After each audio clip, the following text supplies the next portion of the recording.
Voters in the Democratic Party primary election for the Bennington 4 State Representative District will have some choices to make when they head to the polls or mail in their ballots for the primary that will be held on August 11th. Cynthia Browning and Kathleen James represented the two-member district that includes Manchester, Arlington, Sandgate, and most of Sunderland this past term, but there will be a few changes this time around. Representative Browning, who has served in the legislature since 2007, will be running as an independent this year, instead of on the Democratic Party line. She will therefore not be involved in the August primary, but will be on the ballot in the general election in November. Representative James, a political newcomer when she ran for the seat in 2018, is seeking re-election. Seth Bongartz of Manchester is looking to return to the State House, where he served as a state representative and also as a state senator back in the 1980s. James and Bongartz have announced they are running as a team. They have a challenger, though, Jamie Dufour, a local business owner who's making her first run for public office. We had a chance to discuss her reasons for running and her stance on some of the issues that were important to her. So, what prompted you to throw your hat in the ring for this election for the state representative? Well, to be honest, it was something I've always considered doing. And I was pretty much prompted by a couple of other people. Said, Jamie, you should do this. And I think because they like things that I've said, things that I've done along the way. You've known me for a long time. You know what I'm about. And it just seemed like, okay, this is the right time to do it. So, we have a lot of different problems going on in the area that never seem to get resolved. And one of them is a severe housing shortage for affordable housing for people that want to work and live here. And I think that ties in really well with the fact of being a small business owner. I struggle with that as well. And I recently hired another two people, and they're not from around here because nobody is able to afford to live here, first of all. And secondly, the kids that go to school here, they pretty much leave when they go to school. If they go further, they don't stick around. So we have a severe shortage of people.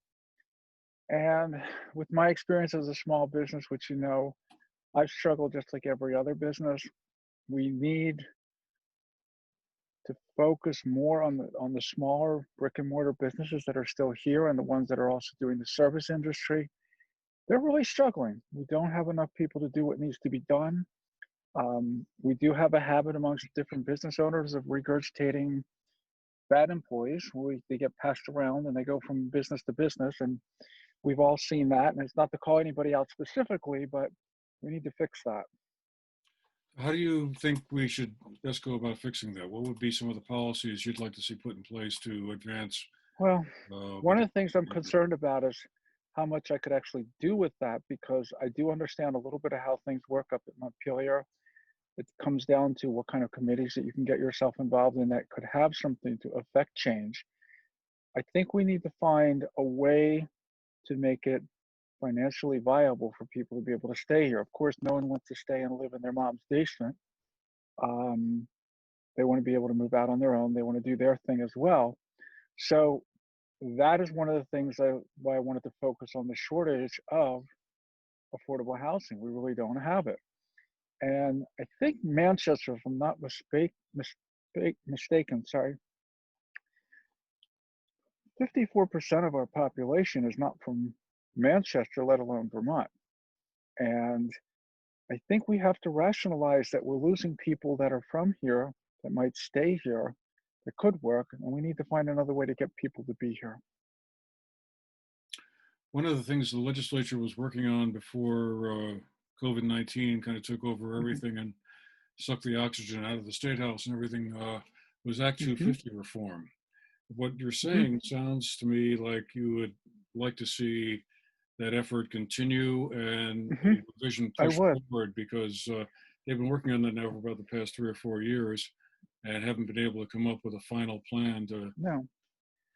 I think we have, if you look at overall what's been being done up at Montpelier, there's a lot of stuff which slows the process down. I've seen it with my friend Chris Bates with what he's been doing with the Fish and Wildlife. and water pollution with Lake Champlain, all important issues, environment's important issues, but it's not solving our affordability problem. Mhm. And if you look at the blank checks that have been being written now for people to be on unemployment or some sort of assistance because of the COVID crisis, we're going to have to recover from that. And we're not going to recover from that if our tax base is being shipped out of state. Meaning, if you look at Manchester specifically, where I would be representing, a good portion of the money that comes in barely stays here. And it really does go back to corporate headquarters. The employees don't get paid very well to keep them to want to stay here. And often, if they need somebody better, they have to fish further. They have to look for someone out of state.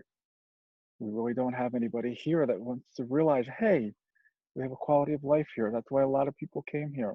Most people, including myself, I didn't come here for employment. I came here because I just wanted to get away from it all. Obviously, Vermont was a little bit more expensive than I initially thought 16 years ago when I moved back. But, I found something to do, started a business. And we have a lot of entrepreneurship here, but that's the other side of the coin because we are all interconnected. So the building industry took a big hit over the last several months because of COVID-19. We need to find a way to help them. Every one of the major contractors is slowly getting back up to speed.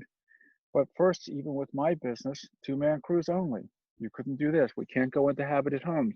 I have one client in town that I can't do anything for yet because we're really not allowed to go into homes that are full-time occupied. And let's face it, COVID-19 is a learning process for everybody. We don't know enough about it. I would prefer to err on the side of caution, but we also have to realize that I think we're letting people fall behind because if you take the example that happened up in Winooski, was significantly a immigrant population that wasn't really up to speed on the education of COVID-19 and also the language. We have the same problem here. We have people that live in a completely different world when they go home than where they work in. They don't get the information they need. They don't feel included. A lot of the people that are local and been here multi-generational, whether they were born here or not, they all complain about one thing: can't afford to be here. I'll go shopping up in Rutland or in Granville or Bennington, and we have two great grocery stores right here in town. I think we need to find a way to better educate people. Like, listen, you go all the way down there, you're not keeping it local, which has always been the argument, but to rationalize, drive your car 50 miles to go and get a better deal for grocery shopping, you're not saving any pennies. It's like Okay. trying. I just want to pivot to one other point. I mean, obviously, in the last week or so, there's been a lot of attention paid to police reform and racial bias and that sort of group of issues around the Black Lives Matter movement.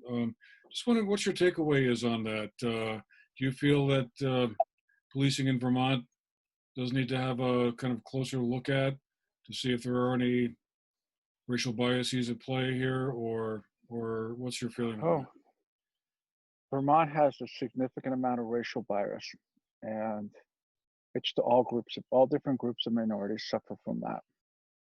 And again, I think that people are not getting the message that it's going to eventually affect them. I think Neiman Moore said it best: if you don't stand up for other people, eventually there's no one to stand up for you. So yes, racial bias. Like, I sold my laptop yesterday. I had a black gentleman that bought it from North Bennington, and he pulls into my driveway, and he's in a different world when he comes here. And he's like, you could see his hesitation. And I'm friendly with him. Of course, we're all wearing masks, so that adds a little bit to the complication of a interpersonal contact or an internet sale. But it's kind of sad because he's probably run into situations and, offered him something to drink so he could sit down and look at the laptop. If you're sitting at the table outside, and you try to be warm and friendly and welcoming, but you can see they're not. There's like, it's almost like walking into the boss's office. You don't know how to react. You try to just be quiet and say nothing, and they feel lesser than you. It's not. It's not right. Doesn't matter what I have or don't have. I'm no bigger or better than you are, and none of us are better than anybody else. But we do see that game played up here often, maybe not intentionally, but it does happen. The argument that we've seen is so many people are like complaining about out-of-staters coming up here because of the COVID-19 crisis, possibly using our resources or bringing the disease or the virus up here. Um, these people are also our bread and butter. It's where money comes from. And they're right away, it's another form of racial bias when you start calling out the people that are wealthy because you don't have it.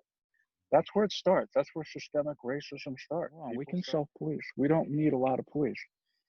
But we also need to make people feel welcome and not feel singled out and not treat them worse. I see it sometimes with employees as well.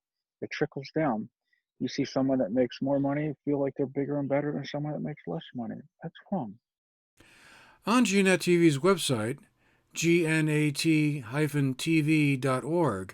you can find an earlier interview we did with Mr. Bongartz, and we will also be holding one with Representative James shortly. We're also hoping to have an online forum or discussion with the three candidates sometime in July, before the primary, to give the candidates a chance to explain their positions on the key issues. The top two vote-getters from the primary will go on to the general election in November and face Cynthia Browning and perhaps other independent candidates. As of now, no Republican candidates have announced for the district. For the GNAT-TV News Project, I'm Andrew McKeever.